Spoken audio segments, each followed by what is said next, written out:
The students who are going to talk today wrote their papers in Spanish for a course on Southern Cone literature.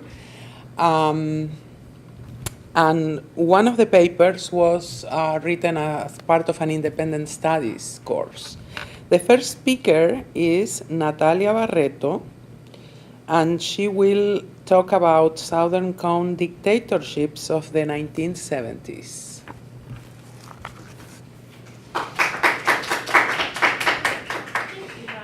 Before giving her presentation in Spanish, as was originally planned, she will give a summary in English for the people who do not speak Spanish. During the 1970s, in the middle of the Cold War, there were many dictatorships in the Southern Cone and Latin America in general. And there was a lot of tragic stuff going on, from torture, killings, economic deregulation, anything imaginable that could go wrong in a country politically was happening during the 1970s. There was a lot of opposition to these dictatorships. However, the opposition didn't initially succeed in many cases to get rid of these authoritarian regimes because of the structure that these regimes were under. So that is what I will be talking about, and I will try to kind of switch to English every now and then and let you guys know what's going on in our university.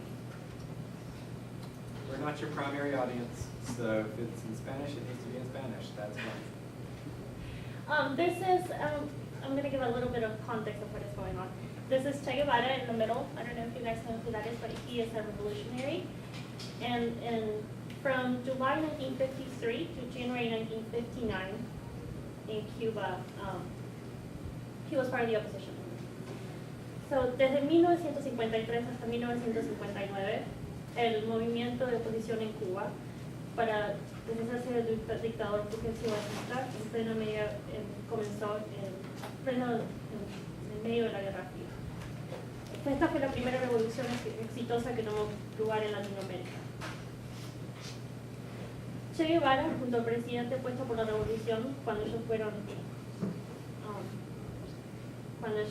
pudieron deshacerse de Fulgencio Batista en 1959, Manuel Urrutia tomó mando en Cuba. Muchas de las dictaduras latinoamericanas tenían dictadores en este tiempo y había lo que es conocido como un enemigo interno en Latinoamérica.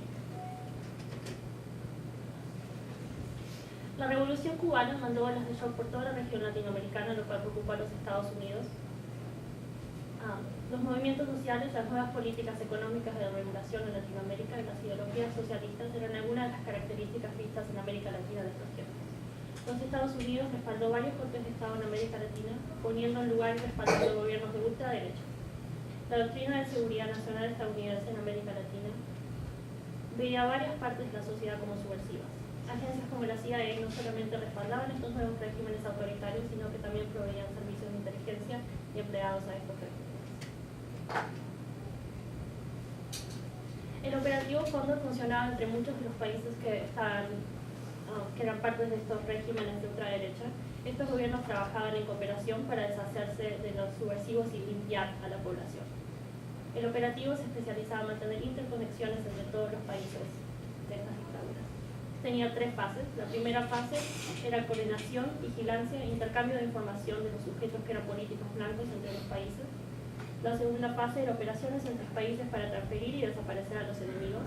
Y la tercera fase, conocida como Phase 3, era ultra secreta y consistía de equipos especiales de asesinos de países miembros, los cuales vigilaban globalmente y buscaban y mataban a los enemigos de los países y de los regímenes autoritarios. La Escuela de las Américas, la cual durante las dictaduras se encontraba en Panamá y hoy en día se encuentra en Fort Benning, Georgia. Esta escuela entrenaba a militares latinoamericanos, escribió manuales, los manuales salieron de Francia en realidad. Y la CIA tradujo estos manuales y los trajo a Estados Unidos para enseñarle la insurgencia militar latinoamericana. Estos manuales incluían métodos de tortura, inteligencia y el modelo de terror contrarrevolucionario usado en América Latina durante las dictaduras.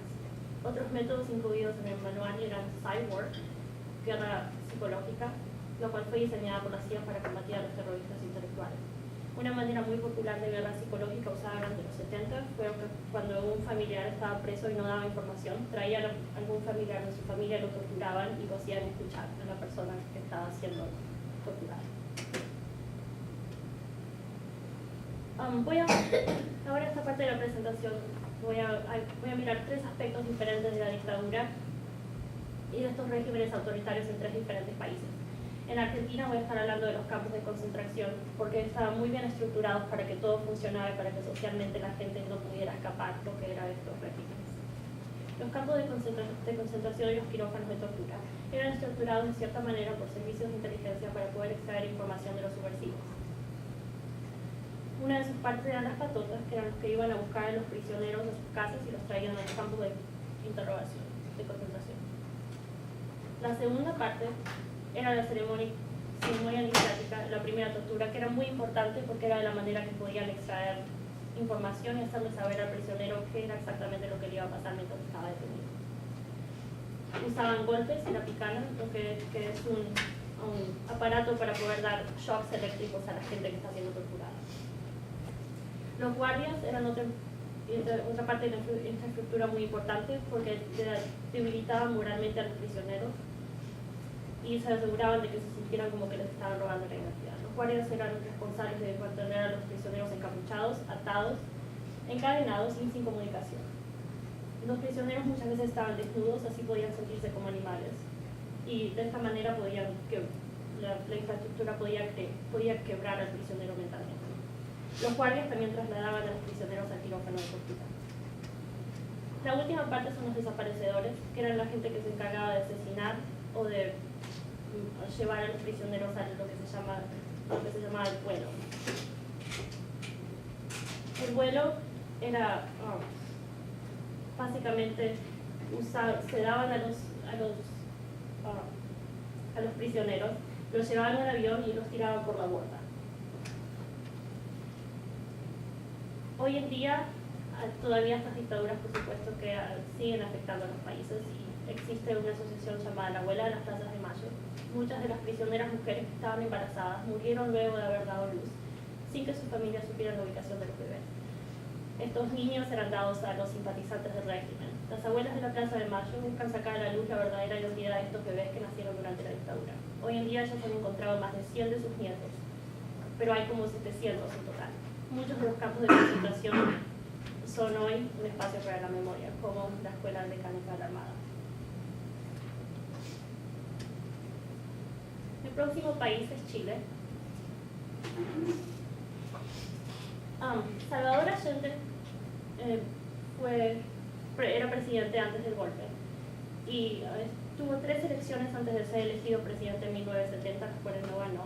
En 1970 ganó por un margen muy pequeño y la elección fue al Congreso y él fue elegido presidente. Su plataforma política incluía ampliar la reforma agraria, nacionalizar las minas de cobre y acero, subir el sueldo base, expandir el seguro social, crear viviendas públicas, nacionalizar el sistema de la medicina y asegurarse de que los estudiantes tuvieran leche en las escuelas.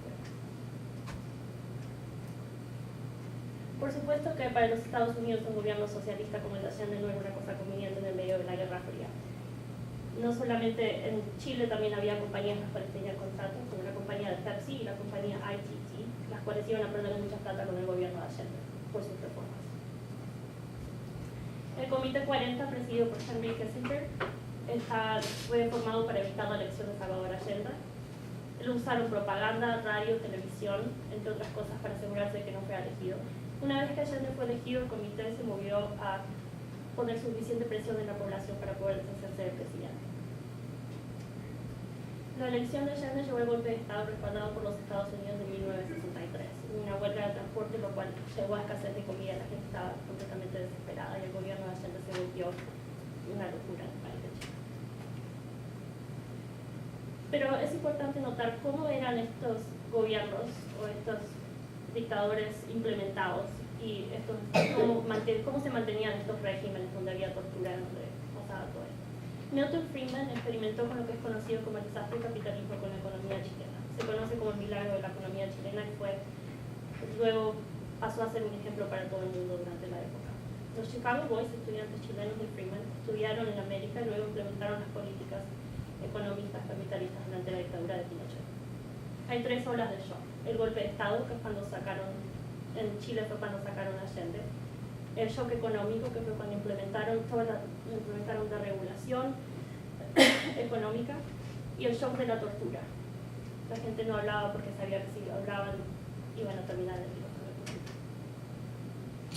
Esta es la foto del Palacio de la Moneda el día del golpe, el 11 de septiembre de 1973, donde Allende se suicidó. En Uruguay voy a hablar del movimiento de oposición. En el 68 había muchos movimientos sociales extremistas en Uruguay, como resultado de una mayor crisis económica y restricciones a los sindicatos por el cambio de gobierno. La guerrilla urbana de izquierda radical, inspirada por la guerrilla cubana, hacía marchas para poder defender a los trabajadores. Una de las cosas más grandes que pasó fue la marcha de los azucareros y hubo paro porque el sindicato estaba perdiendo sus beneficios de salud. La infraestructura de los Tupamaros fue uno de los aspectos más importantes del grupo. En el medio de la dictadura, la fuga colectiva de 111 prisioneros en 1971 fue el punto clave de los Tupamaros. Los Tupamaros también ayudaban a otros movimientos sociales y otros movimientos de labor. Los Tupamaros mataron a varios militares y políticos, lo cual hoy en día ellos admiten que fue un error estratégico. El presidente hoy en día en Uruguay, José Pepe Mujica, dice que los errores que cometimos no fueron solamente errores desde el punto de vista humano, sino que también fueron errores desde el punto de vista político. Y eso fue lo que los ayudó a no poder ser exitosos en todo esto. Mujica fue miembro del Movimiento de Liberación Nacional Tucumano y participó en varios operativos para la organización guerrillera. Mujica fue encarcelado y torturado durante la dictadura cívico-militar uruguaya varias veces. Ha sido presidente del Uruguay de 2010. Otra presidenta que hay que notar es Dilma Rousseff, la presidenta brasileña, que también fue víctima de la dictadura. Hoy en día el Cono Sur está prosperando, muchos de sus gobiernos son izquierdistas y socialistas. Muchos de los militares culpables de las atrocidades de los 70 están siendo juzgados en cortes internacionales hoy en día. Esta es una foto de Uruguay en el 2010, cuando la gente salió a la calle a protestar sobre los juicios que tenían que pasar durante la dictadura. En el Uruguay hubo más de 400 violaciones de derechos humanos. En escala es igual que las violaciones de Argentina, que fueron muchísimo mayores, pero en escala de la población de Uruguay es un número. ¿Es todo?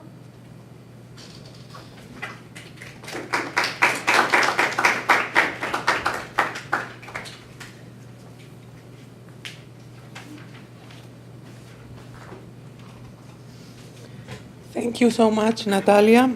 And now Luján Rodríguez will talk about tragedy and death in the works of Horacio Quiroga, a writer from Uruguay, and Alejandra Pizarnik, a poet from Argentina.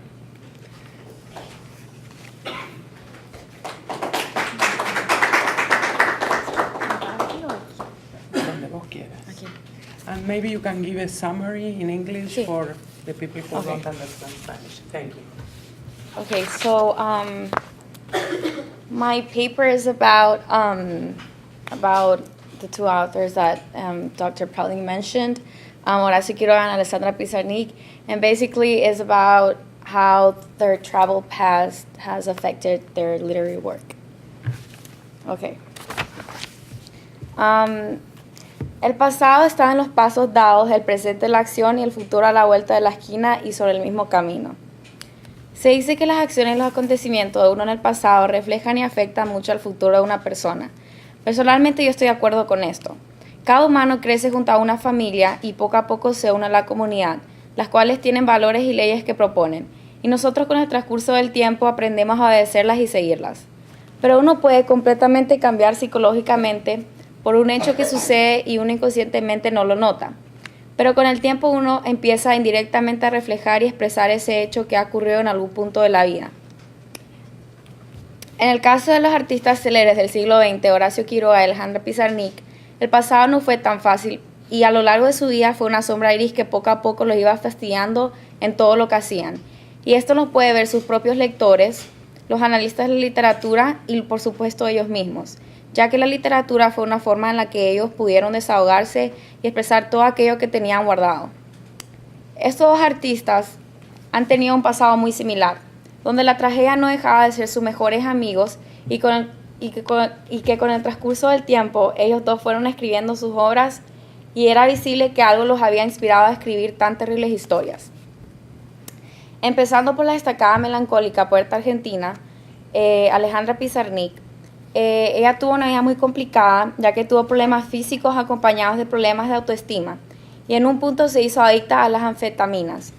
Pizarnik tuvo una adolescencia muy desastrosa, ya que no terminó los estudios y trató de suicidarse varias veces, hasta que lo obtuvo y se suicidó y murió de sobredosis en el año 1962 con tan solo 36 años de edad.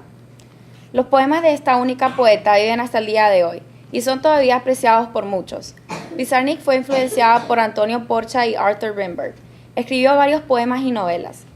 Ella disfrutaba mucho de la literatura y veía esto como una escapada de la rutina de su vida miserable. En el siguiente poema escrito por Pizarnik podemos ver la desesperación que esta poeta tenía por olvidar de todo y solo hallar paz dentro de ella. Bueno, el poema que voy a leer se llama Salvación y es uno de los poemas de ella. ¿Quieres que se encienda la luz? No, estoy bien. Salvación se llama. Dice, se fuga a la isla y la muchacha vuelve a escalar el viento y a descubrir la muerte del pájaro profeta. Ahora es la carne, la hoja, la piedra, perdidas en la fuente del tormento, como el navegante en el horror de la civilización que purifica la caída de la noche. Ahora la muchacha halla la máscara del infinito y rompe el muro de la poesía. El mensaje del poema es claro y transfiere un mensaje muy fuerte que es desaparecer y salvarse de muchas cosas. Por ejemplo, el poema tiene elementos de naturaleza. Menciona la isla y el viento. Esto usualmente representa soledad. La isla es un lugar solitario donde la gente va para alejarse de la vida cotidiana. Luego, en el 9º verso, Pizarnik escribe, como el navegante en el horror de la civilización.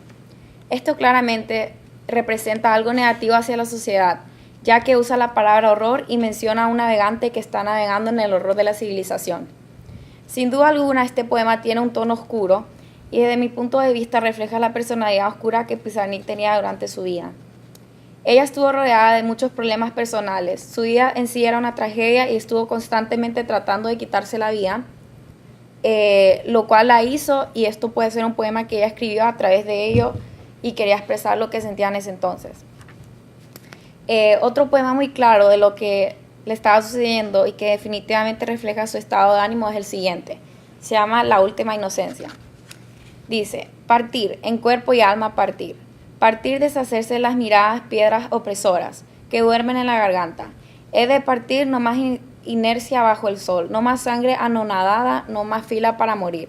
He de partir, pero arrémete, viajera. Al leer el poema La última inocencia, podemos notar que Pizarnik está hablando de una despedida. En este poema el tema fundamental es la muerte. A lo largo del mismo nos damos cuenta que más que una necesidad que tiene es una orden que se imparte a sí misma. Habla de partir en cuerpo y alma y dejar el mundo y todo lo que hay en él. Usa recursos como la repetición de la palabra partir. En el final, el pero arrémate viajera hace alusión a la muerte. Ese viaje final para el cual debe tomar valor, el valor necesario para matarse. Se ve un tinte existencialista y ateo sobre los versos de Alejandra al no creer que pasara en un plano superior, sino que ve la muerte como el escape a las piedras opresoras que duermen en su garganta. En conclusión, la vida de la joven de Alejandra Pizarnik fue muy trágica, y en el transcurso del tiempo ella fue expresando todos esos problemas físicos y de autoestima a través de la literatura. Al final fueron muy fuertes los mensajes de los poemas, que nosotros los lectores teníamos que volver al tiempo atrás y mirar su vida de adolescencia y hallar la raíz de los mensajes de sus poemas oscuros. Cuando lo hacíamos era claro de dónde venía y de dónde se inspiraba la poeta argentina. Y podemos ver que la inspirada Pizarnik era el pasado oscuro que tuvo en sus años de adolescencia. Horacio Quiroga fue un escritor muy destacado también de nacional uruguaya, como dijo la doctora Plotnik, y con un pasado mucho más trágico y más oscuro que el de Alejandra Pizarnik. Horacio Quiroga no fue muy feliz, ya que su esposa y sus propios hijos se suicidaron. Y luego él mismo en el año 1937 cuando le detectaron cáncer, decidió quitarse la vida también. Escribió muchos cuentos de niños. Por estos cuentos eran muy trágicos y cada uno terminaba con muerte. Como lo he mencionado antes, el pasado afecta mucho el presente y futuro de una persona, especialmente si un hecho trágico sucede. Quiroga fue víctima de esto y le tocó vivir una vida bien dura. Los temas principales de su obra eran accidentes, dificultades en un área de vida y la muerte. Los 3 cuentos más famosos de los más de 200 cuentos que Horacio Quiroga ha escrito son La gallina degollada, el almohadón de plumas y La insolación. La gallina degollada es una historia muy peculiar, pero es la historia con la que más se ha destacado Horacio Quiroga. El tema principal del cuento, desde mi punto de vista, es la venganza y la tragedia en una familia. El cuento se trata de que una pareja anhelaba tener hijos y llegó la primera bendición a la familia, que fue el primer hijo. Con el transcurso del tiempo, el niño empezó a tener problemas y quedó mal física y mentalmente a los pocos años de edad. La pareja devastada intentó tener otro hijo y era la misma historia con los otros 3 que tuvieron. Hasta que un día quedó embarazada y tuvieron a la deseada niña. Y para colmo, esta niña no tenía síntomas de la enfermedad que sus otros 4 hermanos tenían. La pareja estaba realizada con la buena noticia y la mezquinaban tanto a la niña que poco a poco se olvidaban de sus 4 hijos. Nunca los bañaban y los dejaban en la casa todo el tiempo, y solo se dedicaban a la niña. Los niños tenían la manía de repetir lo que veían y un día vieron a la trabajadora de la casa degollar a una gallina. El siguiente párrafo describe lo que pasó al final y por la cual yo pienso que el cuento es más bien de venganza y tragedia. No apartaban los ojos de su hermana, mientras una creciente sensación de gula bestial iba cambiando cada línea de sus rostros. Lentamente avanzaron hacia el cerco. La pequeña, que habiendo logrado calzar el pie, iba ya a montar a horcajadas y a caerse del otro lado, seguramente sintiéndose cogida de la pierna. Debajo de ella, los 8 ojos clavados en los suyos le dieron miedo. «Suéltame, déjame», gritó sacudiendo la pierna, pero fue atraída. «Mamá», lloró impreciosamente. Trató aún de sujetarse del borde, pero sintióse arrancada y cayó. No pudo gritar más y uno de ellos la apretó el cuello, apartando los bucles como si fueran plumas, y los otros la arrastraron de una sola pierna hasta la cocina, donde esa mañana se había desangrado a la gallina, bien sujeta, arrancando la vida por segundo. Otro de los famosos cuentos de Quiroga es El almohadón de plumas. Esta historia es de un amor muy distanciado y frío, ya que al principio de la historia Quiroga nos da pista de esta relación de los recién casados. En la siguiente parte tomada del cuento podemos ver que la pareja nueva no se quería.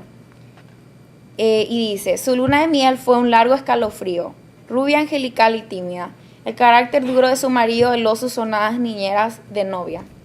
Con esto podemos ver que ya desde un principio la pareja no se llevaba bien y visiblemente no se comunicaba bien tampoco.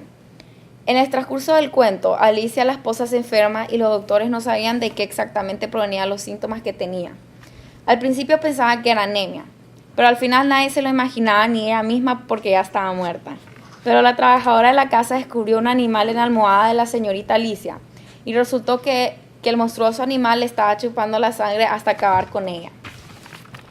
Esta historia tiene de final que el hombre sufrió por la muerte de su esposa y yo creo que la muerte de la esposa de Quiroga inspiró mucho en este cuento. El siguiente cuento se llama La insolación y este cuento tiene tema principal también la muerte, pero el cuento se trata de 5 fox terriers que vivían en un rancho junto a su patrón Mr. Jones. Ed Old era el cachorro, el Milk era el padre del cachorro, el Prince era el de los labios lindos y Sondu era el del perro, el que tenía el nombre indígena. Los cachorros y Mr. Jones eran una familia muy feliz. Se cuidaban mutuamente y sabían que a su patrón le gustaba el whisky y bebía mucho. Uno de los cachorros un día vio venir la muerte. Todos asustados estaban atentos al Mr. Jones, por si él era el indicado. Hasta que un día Mr. Jones fue de paseo por el rancho en su caballo y de regreso tuvo un accidente a causa del calor que había en el rancho. Los Fox Terriers vieron a su patrón caer desde lejos de su caballo y era por el calor insoportable que había en el rancho. Los perros devastados no pudieron hacer nada. Días después fueron separados con nuevas familias asignadas a cada uno y el hermano Mr. Jones se encargó de vender el rancho. Para concluir, los poemas de Alejandra Pizarnik fueron frutos del pasado gris que esta poeta argentina tuvo. y a través de los poemas ella expresaba lo que sentía y ese sentimiento fue raíz de su pasado, al igual que el escritor uruguayo Horacio Quiroga. Los cuentos de Quiroga también fueron reflejos de su trágico pasado. La gallina degollada habla de la muerte de una hija y él sufrió la muerte de sus hijos. Así también en el cuento, en el almohadón de plumas, el esposo de Alicia Jordán tuvo que lidiar con la muerte de su esposa y Quiroga pasó por lo que pasó Jordán, aceptar la muerte de su esposa. Y finalmente en la historia de la insolación, el jefe del rancho muere y él podría haber escrito esa historia antes de que él mismo se suicidara. Y bueno, en conclusión, estos escritores, tuvieron pasados muy trágicos y claramente los afectó mucho en el futuro, que los dos hallaron una forma de expresar este dolor a través de la literatura y también una forma de escaparse con la literatura.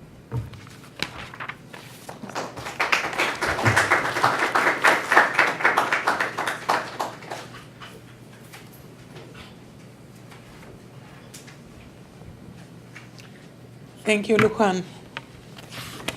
Right. Now, Derek Walter will speak about Eduardo Galeano's short stories and their relevance today. And Derek, maybe you can give a summary in English, or even if you prefer to do the presentation in English, it's up to you.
I'll give you guys a quick summary in English. So I did mine over the short stories of Eduardo Galeano and how they're relevant today. Like, are his criticisms of society and of the way things are they accurate today? Are they not accurate today? And what are they in general? And his short stories are more like poems, really. They really read like poems. So I have a slide with just all the poems that I talked about, and then or the short stories will be up there, and then I'll just go through what I wrote about all of them.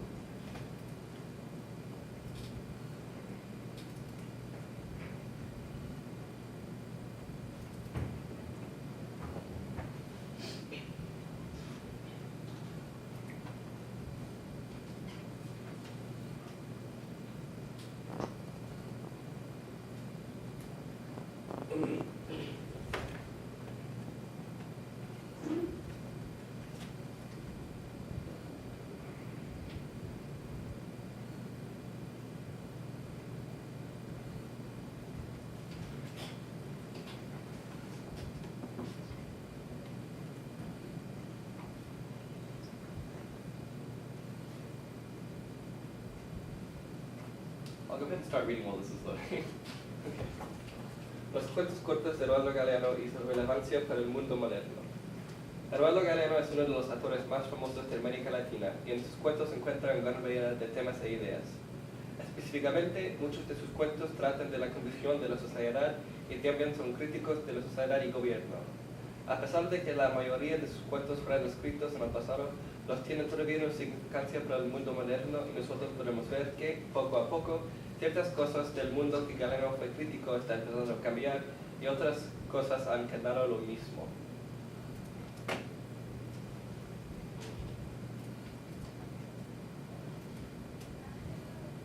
Una gran parte de los cuentos de Galeano tienen que ver con la pobreza. Así su cuento La pobreza es un punto bien para empezar, y es el cuento corto poema. A pesar de su tamaño, revela mucho de la filosofía de Galeano. Primero, como dice el cuento, las pobres del mundo son los que tienen las puertas cerradas. No tienen ninguna oportunidad de mejorarse su condición.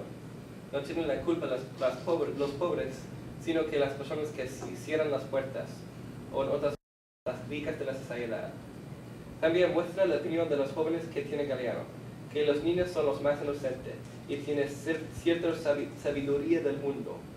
Para Galeano, los niños pueden ver el mundo a través de ojos no contaminados con la sociedad. Los niños pueden ver la verdad sobre los pobres del mundo. Este cuento todavía tiene resonancia hoy día porque los pobres del mundo todavía son mucho más que los que dice que son.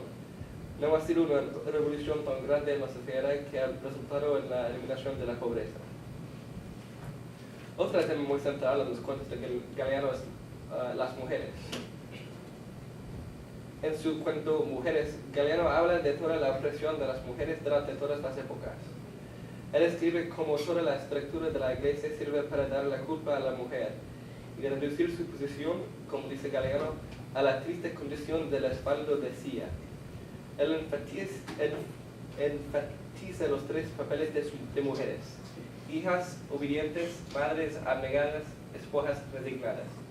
Y las dos cosas que saben hacer: coser, bordar y cocinar y sufrir. Él presenta una imagen de las mujeres que había sido la verdad durante la mayoría de la historia. Sin embargo, a pesar de que todavía hay muchas desigualdades entre los hombres y las mujeres, eso también está empezando a cambiar. Más y más mujeres están alcanzando las posiciones más prominentes e importantes en el mundo político y también en el mundo de negocios. El techo de cristal, aunque todavía existiendo, está llegando a ser más y más frágil. Más y más jóvenes de esta generación en particular están levantándose y protestando el tratamiento de mujeres no solo en los Estados Unidos, pero también en otras partes del mundo. Nunca en la historia hemos estado tan cerca de igualdad verdadera entre las mujeres y hombres. Pero también hay que notar que frases como "detrás de todo gran hombre hubo una mujer" son oídos en cultura popular. En una manera, la mentalidad que estableció los sistemas de opresión de las mujeres todavía existen, como dice Galeano. Estará el trabajo de nueva generación de poetas a llamar la atención al problema de la desigualdad de las mujeres. Una cuenta que no ha disminuido en significancia es Miedo Global, donde Galeano habla de la inmensidad de miedo que ocupa la mente del hombre moderno. Habla de los pares de opuestos que crea el miedo en los seres humanos. El miedo de perder el trabajo y el miedo de nunca tener trabajo. Miedo al hambre y miedo a la comida. Miedo de la democracia y de recordar, y el lenguaje tiene miedo de decir. Es el tiempo del miedo, dice Galeano. Miedo a los ladrones y miedo a la policía. Al niño sin televisión. Miedo a la noche sin pastillas para dormir y a la mañana sin pastilla para despertar. Todas las cosas en la vida crean miedo. Lo que no tenemos y lo que tenemos miedo de perder. En sumo, él dice que el ser humano tiene miedo a lo que fue, miedo a lo que será, miedo de morir, miedo de vivir. En casi cada manera, creo que este cuento tiene incluso más relevancia hoy que en el pasado. Las tasas de depresión y ansiedad solo han aumentado, resultando en una sociedad que tiene más miedo que jamás. El zeitgeist de esta generación, se puede decir, es el miedo, exactamente como Galeano lo describe. De la mano con el tema del miedo en el mundo moderno, Galeano escribe El arte de mandar, donde habla de la manera de un gobierno de controlar una población. Habla de la historia de un emperador de China pidiendo la ayuda de su consejo principal. Su problema fue, en sus palabras, nadie me teme. Como nadie le temía, nadie lo respetaba. Y como nadie lo respetaba, nadie lo obedecía. El consejero respondió que el problema fue que no hay castigo correcto. Para clarificar, el consejero explicó que el emperador solo castigaba los culpables y por eso solo los culpables tienen miedo. El emperador tomó sus consejos a la corazón y más tarde mandó cortar la cabeza de su consejero principal. Como dice Galeano, el consejero fue el primer de una larga lista. Este cuento representa más que una historia de un dictador en el pasado. Es el modus operandi de casi todos los gobiernos modernos. Se puede experimentar en sí mismo. La próxima vez que se ves una policía cuando estás manejando en su carro o caminando en el parque, ponga atención a su reacción. Muy probablemente le puso nervioso o tenso. Eso es el miedo adoctrinado en todos los ciudadanos de un país. Toman el miedo que ya existe en la mente de los seres humanos, lo que Galeano habla en su cuento Miedo Global, y usan para controlar la población. A través de este miedo, un gobierno puede controlar una gran parte de la población. Este miedo no solo resulta de una dictadura, sin embargo. Galeano fue muy crítico de todas las dictaduras militares, pero también de las supuestas democracias que forzaban sus vidas a otros países, en América Latina específicamente. Otra idea que se trata de los cuentos de Galeano es la opresión. En su cuento Pájaros Prohibidos, relata la historia de una maestra y una niña ficticia durante una época de opresión. El maestro es en la cárcel llamada libertad por tener ideas ideológicas. En este tiempo fue prohibido dibujar o recibir dibujos de pájaros. La niña, no saber que los pájaros fueron prohibidos, dibujó una pintura para el maestro con pájaros, pero los censores lo destruyeron. Más tarde en la semana, el maestro recibió el dibujo de un árbol con frutas, y el maestro le preguntó a la niña, refiriendo a las frutas, ¿qué son? ¿Naranjas, limones, manzanas? La niña respondió, ¡shh, bobo! ¿No ves que son ojos? Los ojos de los pájaros que te traje a escondidas. Este cuento no solo refleja las ideas de Galeano sobre la inocencia y sabiduría de los niños, sino también el poder de las ideas.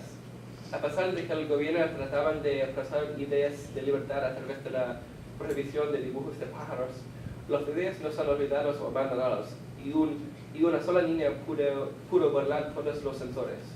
El mensaje que Galeano está tratando de comunicar es que no puedes opresar y declarar una guerra contra una idea. La idea es siempre encontrar una manera de sobrevivir. Este mensaje tiene mucha relevancia hoy día. En el Medio Oeste específicamente, podemos ver que ocurre cuando un gobierno trata de oprimir las ideas de la población. Durante la Primavera Árabe, los gobiernos de los países trataban de matar las ideas de democracia y fracasó. Los ideas no pudieron ser matados y encontraron una manera de sobrevivir. Otra aplicación de este mensaje se puede ver con las guerras en Irak y Afganistán. La estrategia oficial de NATO se llama COIN. Una parte principal muy controversial de COIN es la idea de combatir la idea del terrorismo. Si aceptamos el mensaje de pájaros prohibidos, la guerra contra el terrorismo nunca será exitosa. Las teorías del terrorismo siempre encontrarán una manera de sobrevivir. Es obvio que los cuentos de Galeano se tratan de muchos temas y contienen muchos mensajes diversos. También sus mensajes críticos de la sociedad todavía tienen mucha relevancia en la sociedad como en todo y en los problemas específicos de sociedades y gobiernos individuos. Si leemos sus cuentos con mucha atención, podemos espigar y evaluar los mensajes de Galeano y tal vez aplicarlos a los problemas del mundo moderno.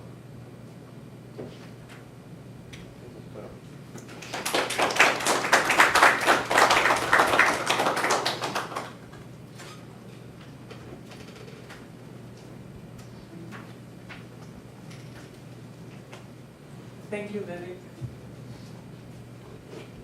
Okay, now Cristina Bosch will talk about comparisons and contrasts between the Isabel Allende's and Eduardo Galeano's short stories.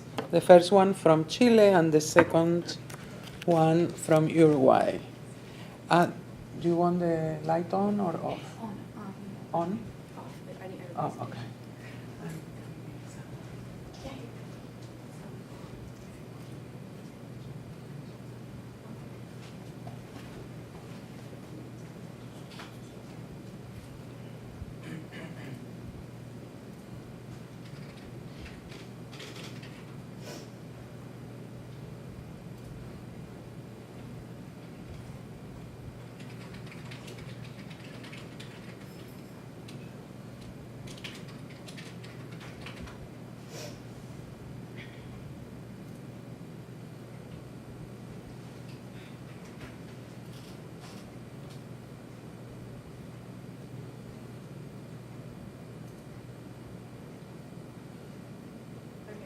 start, I wanted to give a quick summary. What I did was pick 2 short stories, one from Allende and one from Galeano, and I would compare and contrast them. And the 2 first ones that I picked were Niña Perversa and Pájaros Prohibidos. And the second 2 that I picked were Mujeres and Una Venganza. And basically I analyzed the themes and writing style of the authors to just kind of understand better what their message was.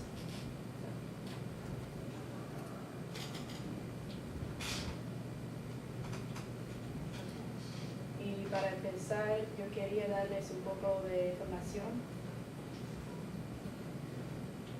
Mi primera comparación fue entre Niña Perversa de Isabel Allende, y es un cuento de la juventud de las niñas y lo complicado que puede ser, y Pájaros Prohibidos por Eduardo Galeano, que describe la gran profundidad que una nena de pocos años puede tener, que ustedes oyeron de que Derek lo habló, de que ella. Y mi segunda comparación fue entre Una Venganza por Isabel Allende, y esto trata de una mujer que fue controlada por los hombres en su vida, y por último ella tomó el control. Y el segundo, Mujeres, de Eduardo Galeano, en que se lea como una poema, también lo vieron en la presentación de Derek, y describe lo que es ser mujer.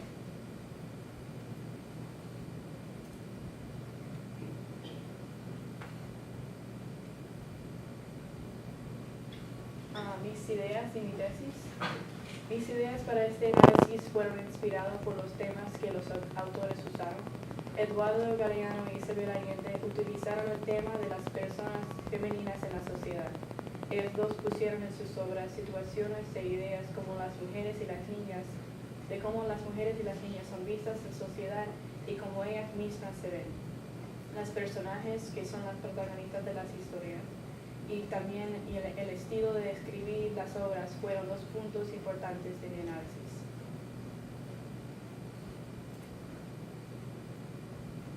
Primera, las niñas. Las protagonistas de los cuentos Niña Perversa y Pájaros Prohibidos no son parecidos, con excepción de que las dos protagonistas son niñas. Y estas protagonistas exigen sus poderes sobre los hombres de su vida, una por su inteligencia y por las buenas, y la otra por su habilidad de manipular. Y la creación de una situación en que dos niñas pueden exigir sus poderes sobre los hombres en sus propias situaciones. Y eso también se destaca un poco del feminismo, de que las mujeres y las niñas pueden ser iguales a los hombres que son los hombres personajes.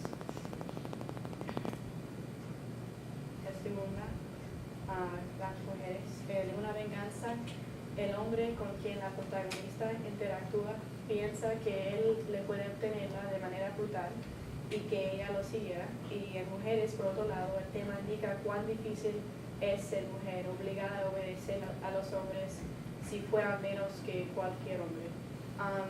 Y para mí, leer Mujeres y después leer Una Venganza es como una introducción a una situación muy real, y nos dice cómo una mujer se siente en una situación que es en el mundo, que tratando con los hombres que le quieren controlar. Y por último, en Una Venganza, ella toma control porque ella se suicida, y aunque no es una historia muy bonito y no se termina muy bien, dice que las mujeres pueden tomar el control sin hacer un esfuerzo brutal a los hombres.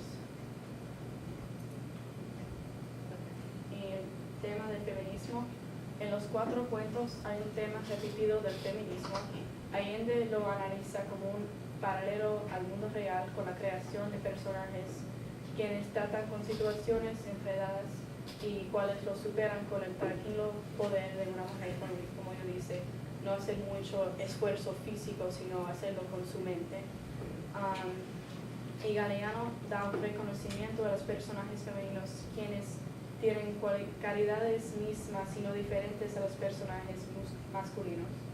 Y los dos cuentos son opuestos en la manera de que discuten, pero tratan similarmente sobre las mujeres y los personajes femeninas.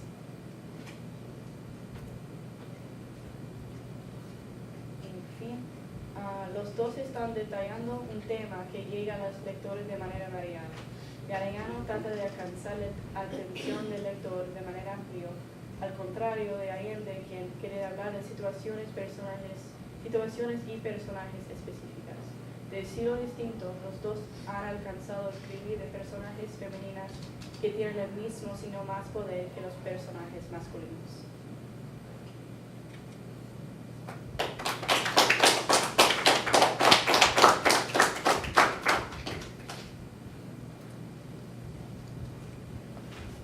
Thank you, Cristina. And finally, Natalia Barreto will speak again, this time on Jorge Luis Borges and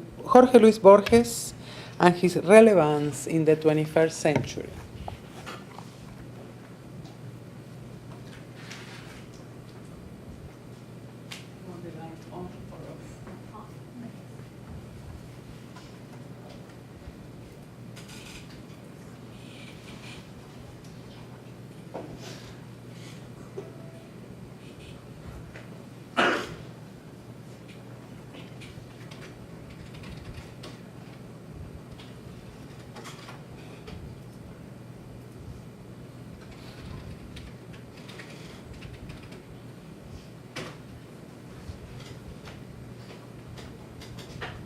Quick summary.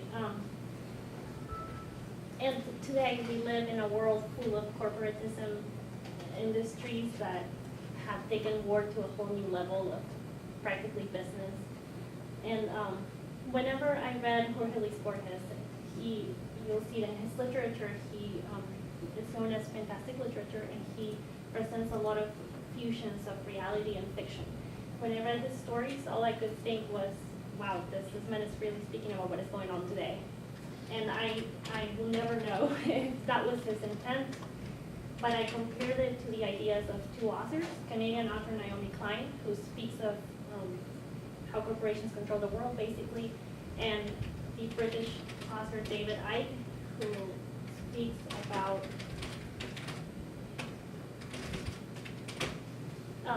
he speaks about how we are not free and we are not liberated, although we live in a world in which we claim that we are. That's not the case. And I deeply believe that Jorge Luis Borges' stories deeply speak of these ideas.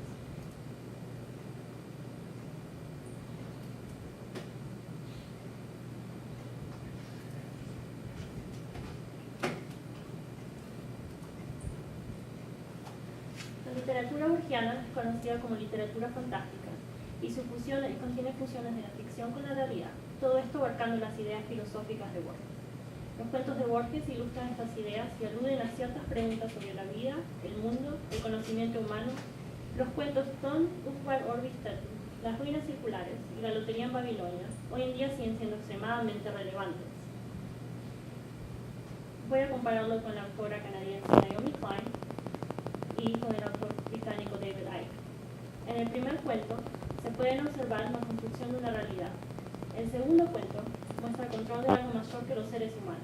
El tercer cuento demuestra el control de las corporaciones. Todos estos problemas a los que Borges alude son vistos hoy en día.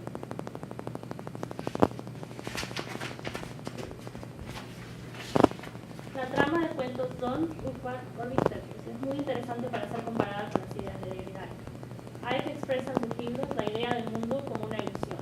Los personajes de este cuento de Borges encuentran un mundo escrito en varios volúmenes de enciclopedias, y este mundo se hace real. Borges especula que las enciclopedias fueron creadas por expertos en varias áreas académicas.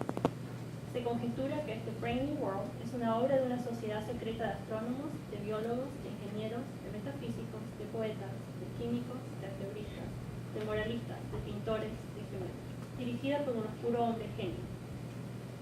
Borges, el narrador del cuento, alude a que las enciclopedias son muy detalladas en la vida, arquitectura, lengua y otras características del planeta ficticio Thon. Al concluir el cuento, los objetos de este planeta ficción, de que hablan las enciclopedias, comienzan a aparecer en la Tierra. Borges dice, se ha penetrado en las escuelas el idioma primitivo de Thon. En conclusión, de a poco, la Tierra se convierte en este planeta ficticio. David Icke, el autor británico, cree que el mundo físico solo existe en nuestras cabezas y que está programado a ser cambiado. Esta realidad en la que vivimos puede ser alterada solamente por los agentes que controlan el mundo, lo que Icke llama el sistema. En el cuento de Borges, la realidad es cambiada por las enciclopedias que el narrador encuentra. David Icke expone lo siguiente: lo que creemos que vemos es indicado por ideas preconcebidas y es por eso que el sistema constantemente busca implementarlas. Icke explica, por ejemplo, que los medios de comunicación son controlados por el sistema y entonces logran interpretar estas ideas las cuales creemos que son la realidad. En el caso del cuento de Borges, las enciclopedias son el medio de comunicación. A pesar de que Borges y Icke se refieren a realidades extremadamente diferentes, la correlación de estas dos ideas es notable. La realidad puede ser alterada por diferentes medios. El segundo cuento, Las ruinas circulares, puede ser claramente comparado con dos teorías muy interesantes de los autores Icke y Klein. Los dos se muestran nociones claras sobre los agentes que controlan el mundo. El personaje principal de este cuento de Borges, el mago, logra soñar un hombre. Esta es una cita del cuento. El propósito que lo guiaba no era imposible, aunque sí sobrenatural. Él quería soñar un hombre. El mago consigue crear un supuesto sujeto en sus sueños. Este sujeto comienza a tener experiencias cotidianas en los sueños de su creador. El mago fue cuidadoso con las experiencias de este ser que él había creado, su hijo. Cuando el hijo se encontró al fuego, el elemento que podía indicarle que él era un mero simulacro, o sea que no se quemaría, el mago intentó evitarlo. Al fin del cuento,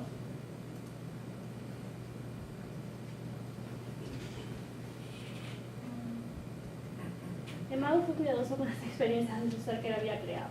Cuando el hijo se encontró con el fuego, el elemento que podía indicarle que era un mero simulacro, o sea que no se quemaría, el mago trató de evitarlo.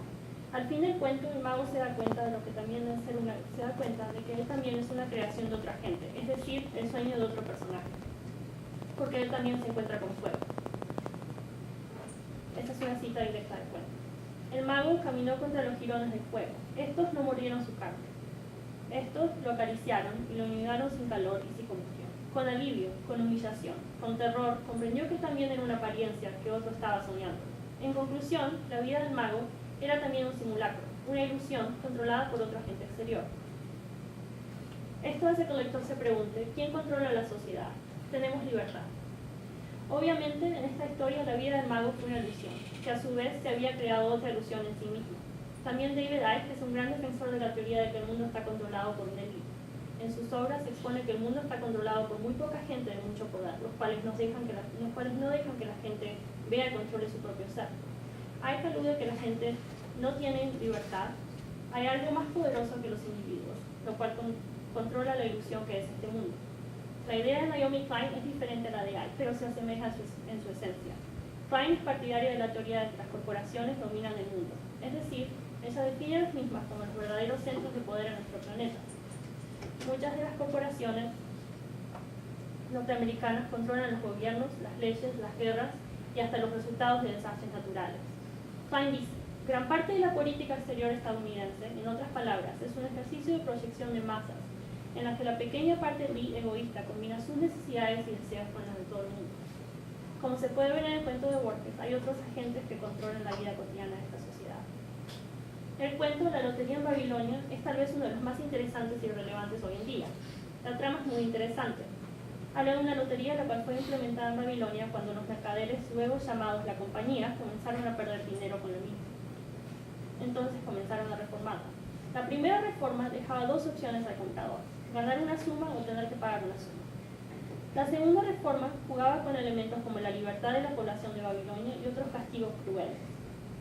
La segunda reforma también hizo que la lotería fuera secreta, gratuita y general. En fin, esta compañía de la lotería dictaba la vida de la población de Babilonia. Borges dicta: otra no menos vil razón la que es indiferente afirmar o negar la realidad de la tenebrosa corporación, porque Babilonia no es otra cosa que un infinito juego de azares. Este cuento nos deja con varias moralejas que son muy relevantes en el siglo XXI. También nos hace preguntarnos cómo funciona la vida y al mismo tiempo quién maneja las cosas que pasan. La respuesta a las que alude la historia son todas inciertas. Al final la vida está llena de incertidumbre, tal cual como en Babilonia. Muchos autores y mucha gente argumentan que las corporaciones controlan demasiados aspectos del mundo al día de hoy. Por lo tanto, esta historia es muy relevante en la actualidad. La autora Naomi Klein explica que las corporaciones controlan al gobierno de diferentes maneras y los resultados de muchas acciones gubernamentales, ya que las mismas lucran con ciertas acciones del poder político. Por ejemplo, la autora muestra que la guerra en Irak es un prototipo en el que el gobierno y las corporaciones consiguen ganar vastas sumas de dinero al invadir otro país. Naomi Klein dice: la misión nunca fue ganarse las mentes y los corazones de los iraquíes. En realidad fue preparar al país para poner en marcha una corporation en Irak. En Irak, las compañías norteamericanas usaron el pretexto de guerra para reconstruir y crear un nuevo orden, donde las compañías lograrían tener grandes ganancias. Naomi Klein también dice: cuando estas compañías extranjeras decidieron el país, la maquinaria de las 200 firmas estatales de Irak estaban paradas por los apagones crónicos. Las firmas iraquíes habían sido una vez la economía industrial más sofisticada de la región. Ahora estas firmas no podían ni siquiera ser participantes de un subcontrato en la reconstrucción de su propio país. Todas las reconstrucciones en Irak fueron concedidas a compañías americanas, las cuales tenían oficiales en el gobierno y podían controlar cómo ganar dinero de esta tragedia. Halliburton, por ejemplo, consiguió contratos para reconstruir Irak. Estos contratos tenían valores de millones de dólares, y luego Halliburton se contrataba a otras compañías que cobraban menos dinero por hacer el trabajo. Entonces terminaban ganando millones de dólares, los cuales fueron pagados por el pueblo norteamericano. La corporación de Cheney, de la cual uno de sus dueños es el ex vicepresidente Dick Cheney, también obtuvo numerosos contratos en Irak. Las corporaciones norteamericanas lograron privatizar todos los aspectos de Irak después de la guerra, con diferentes compañías, y al final estas compañías lograron ganar millones de dólares con esta guerra. La lotería en Babilonia definitivamente muestra las características del control de las compañías para obtener ganancias financieras. Esta también logra jugar con la vida de la gente de Babilonia. Esto tiene gran significado el día de hoy, cuando las corporaciones controlan los gobiernos y las acciones del mismo para poder obtener ganancias con guerras, desastres naturales o la educación, etc. A pesar de que Borges probablemente no tuvo la intención de escribir sobre los problemas mencionados, hoy en día estas historias pueden ser interpretadas con los significados de muchos de los otros autores que escriben sobre las diferentes facetas del mundo en el siglo XXI. Las preguntas que surgen al leer las historias de Borges, como ¿qué nos controla? ¿En qué realidad vivimos?, son de extrema importancia hoy en día. Las historias de Borges pueden ser interpretadas de diferentes maneras. En la primera hay una relación entre la realidad que Borges encontró en las enciclopedias, la cual luego se hizo realidad en el cuento, y la realidad en la que David Icke dice que vivimos, que según el británico no existe. El cuento demuestra que la ficción se hace realidad y hace que el lector se pregunte ¿qué es la realidad? El segundo cuento también puede ser interpretado con la teoría de la realidad de Icke y la teoría del control del gobierno de Klein. Icke argumenta que el mundo está controlado por muy poca gente muy poderosa, lo que tiene el poder de armar la realidad en la que vivimos. Klein plantea que las corporaciones controlan los eventos del mundo. Estas controlan y mueven los hilos de la marioneta. En el cuento, el mago creía que podía soñar un hombre controlado, pero en el final el mago se da cuenta que él es un hombre soñado y controlado por otra gente. El tercer cuento también puede ser comparado con las teorías de Klein.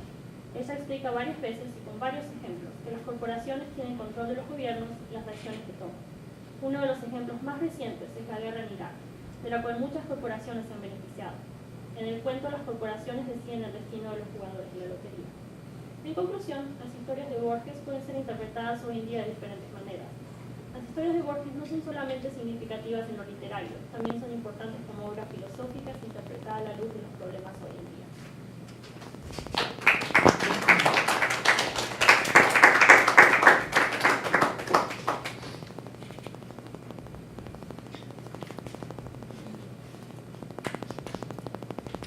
Thank you, Natalia. All right. Well, as you could see, the students found and explored links between or among stories by the same writer or between the work of different writers or between the work of one writer and a philosopher and a cultural critic. That's basically what happened.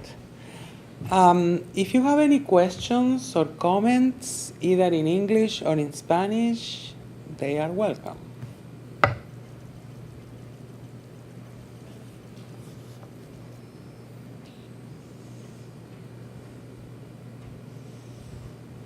En español. All right, well then, thank you so much for coming, and thank you very much to the students who presented today.